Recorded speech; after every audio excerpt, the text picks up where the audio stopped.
La ilaha illallah, la ilaha illallah.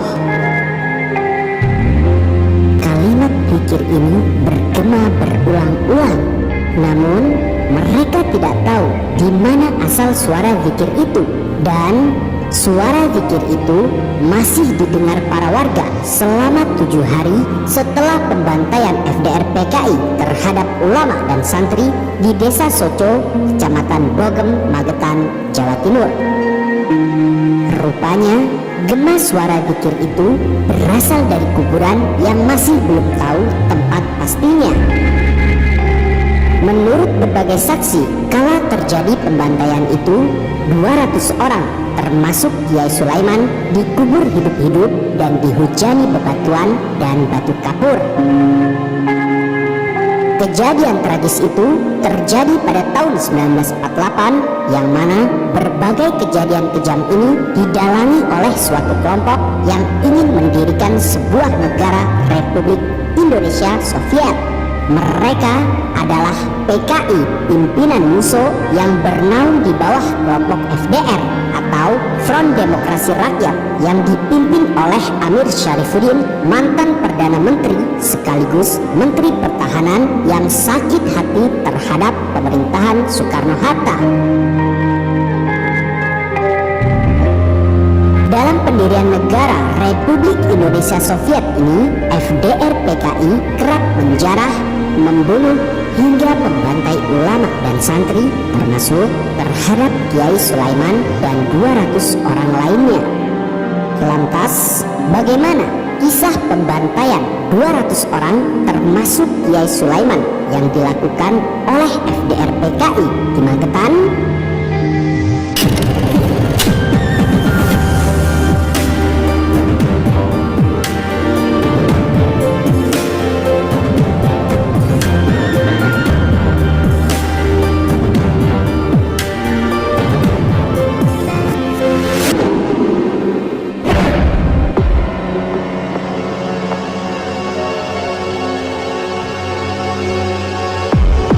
Ini adalah sebuah monumen Soco di Desa Soco, Kecamatan Bogem, Kabupaten Magetan, Jawa Timur.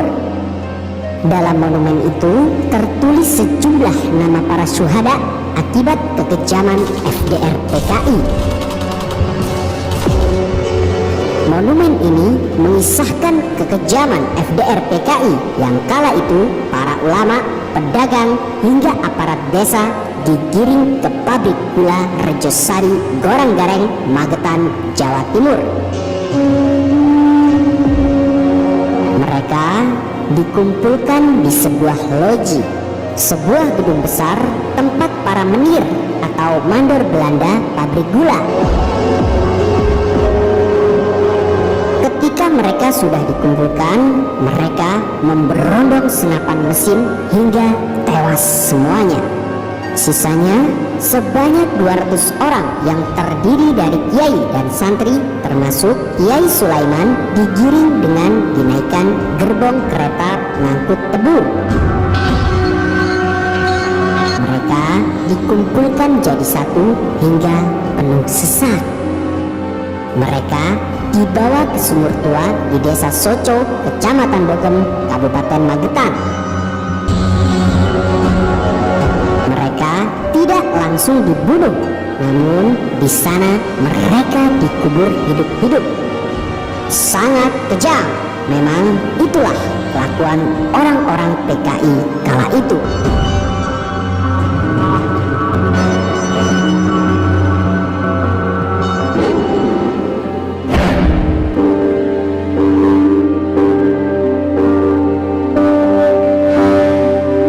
September 1948, sore hari di Mojopurno. Sejak menerima undangan dari siang tadi, hati Kiai Sulaiman Zuhdi sedang gelisah. Ia merasa ada yang ganjil dan tidak beres. Sebagai seorang kiai yang memiliki kepekaan spiritual dan kedekatan dengan Sang Kholik, ia seperti melihat sesuatu hal besar yang segera terjadi. Malam itu Kiai Sulaiman tidak lepas dari sajadahnya. ia terus melakukan sholat entah berapa rakaat jumlahnya, serta berzikir, berdoa, dan memohon kepada Tuhannya. Sebagai seorang guru pengamal Tarekat Naksabandiyah Khalidiyah, Kiai Sulaiman memang ahli ibadah. Ia memasrahkan apapun yang akan terjadi kepada Sang Pencipta.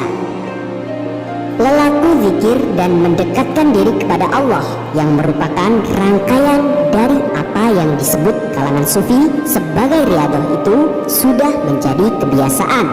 Namun malam itu begitu istimewa. Kiai ini terpekur di atas sajadahnya hingga subuh. Akan tetapi Kiai Sulaiman bukanlah sosok kiai yang menghabiskan hari-harinya di sudut masjid. Ia juga sangat dekat dengan masyarakat. Selain menjadi pejuang revolusi dari tentara Hizbullah, Kiai Sulaiman juga mendirikan pesantren At-Tahirin, sebuah pesantren yang cukup besar dan disegani di Magetan. Pagi pun akhirnya datang. Riyadhah yang ia lakukan sepanjang malam itu telah memberinya mental dan kesiapan. Ia pun sudah ikhlas dengan apapun yang bakal terjadi dan menimpa dirinya. Usai sarapan yang telah disiapkan istrinya, ia bergegas pergi memenuhi undangan rapat di kabupaten. Tak lupa, ia titip pesan kepada pembantu yang merawat anaknya.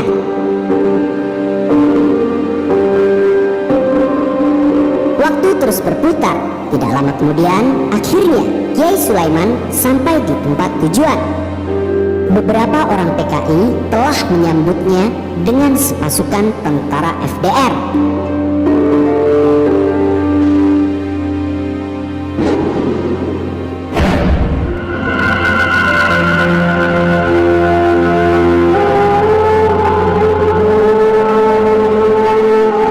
Waktu terus berputar.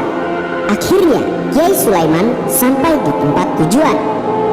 Beberapa orang PKI telah menyambutnya dengan sepasukan tentara FDR. Namun ternyata di sana tidak ada rapat, yang mana sebenarnya Kiai Sulaiman mendapat undangan rapat. Rupanya di situ juga sudah banyak para tokoh yang dikecoh oleh undangan bohong itu.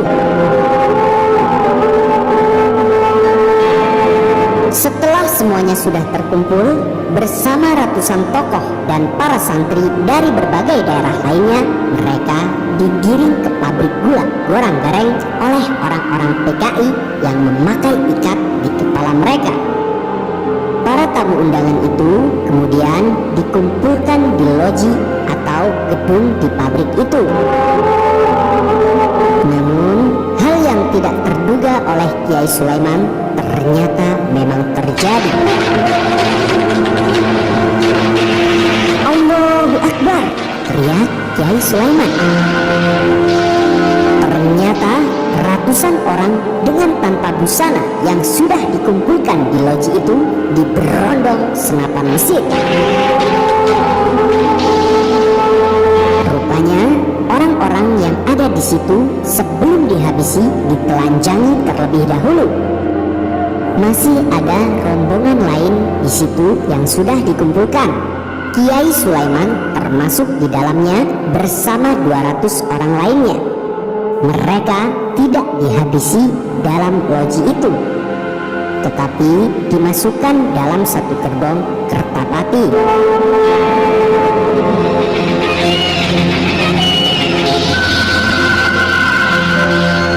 Tidak lama kemudian mereka dibawa ke desa Soco.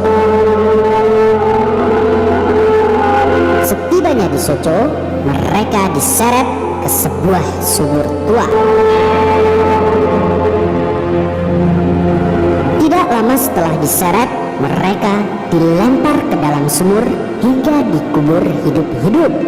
Di sumur tua itulah Kiai Sulaiman bersama 200 orang lainnya dikubur hidup-hidup dan dihujani bebatuan dan batu kapur.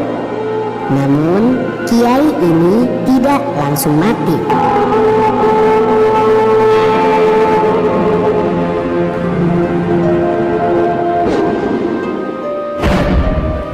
Ya, itulah kekejaman gerombolan PKI terhadap keluarga kami. Bukan itu saja, mereka juga melakukan terhadap siapapun yang dianggap menghalanginya. Seiring berjalannya waktu, setelah kejadian tragis yang menimpa Kiai Sulaiman dan ratusan orang lainnya, warga desa Soco mendengar suara zikir La ilaha illallah yang bergema berulang-ulang. Namun mereka tidak tahu di mana asal suara zikir itu, dan suara zikir itu masih didengar para warga selama 7 hari setelah pembantaian.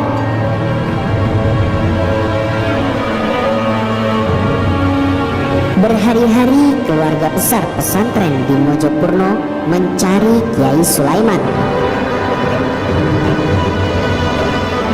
Mendengar ada suatu pembantaian di desa Soco, mereka berduka.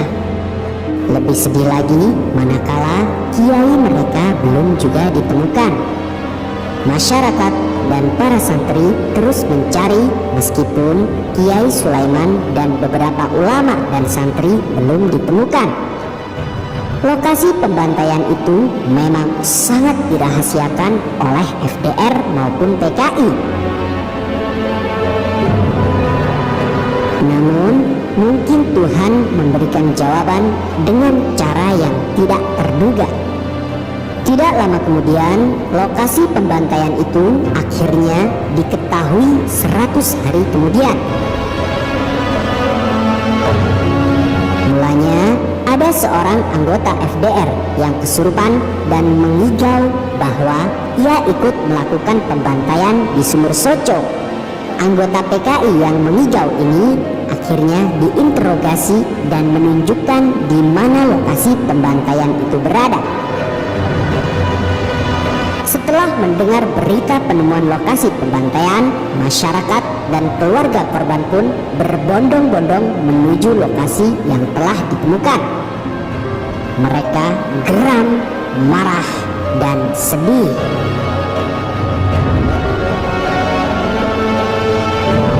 Namun, penggalian di tempat pembantaian itu belum bisa dilakukan karena pada tanggal 19 Desember 1948 atau 3 bulan setelah peristiwa tragis itu, Belanda melakukan aksi serangan kedua yang dikenal dengan agresi militer Belanda kedua.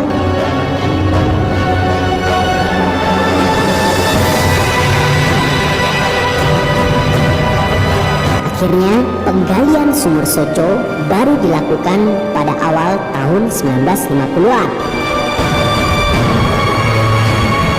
Catatan hitam dan berbagai tindakan kejam yang dilakukan oleh suatu kelompok terhadap kelompok maupun individu adalah sejarah kelam yang tidak boleh terulang dalam negara kita. Sebab perang saudara akan mengakibatkan perpecahan yang akan melahirkan balas dendam tiada henti hingga selamanya.